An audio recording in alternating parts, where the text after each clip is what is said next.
আবার একটি new blog নিয়ে আপনাদের সামনে চলেছি। আজ বন্ধুর দাদু মারা গেছে, সেই উপলক্ষে এখন সীতারাম দাস ওঙ্কারনাথের আগমন ঘটেছে, সেটা আপনারা দেখতে পাচ্ছেন।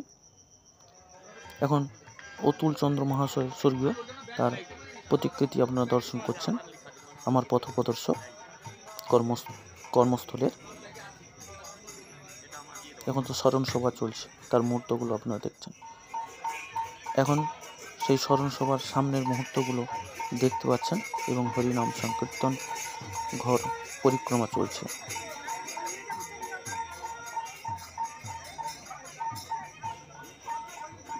এখন আমরা গন্তব্যস্থলে চলে এসেছি, সেই গন্তব্যস্থলের মুহূর্তগুলো আপনাকে চারিদিক ঘুরে দেখাচ্ছি।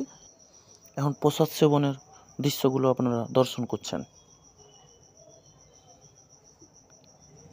এখন যে গ্রন্থগুলি প্রকাশ হয়েছে অতুলচন্দ্র মহাশয়ের, সেইগুলো গ্রন্থগুলো প্রকাশ হয়েছে, সেটা দেখছেন। হ্যালো বন্ধুরা, আজ এই পর্যন্ত। ধন্যবাদ, ভালো থাকবেন। যদি ভালো লাগে থাকে লাইক, কমেন্ট, শেয়ার, সাবস্ক্রাইব করবেন। এইটুকু আশা, আস্থা, ভরসা, ভালোবাসা রইল সবার। Thank you so much.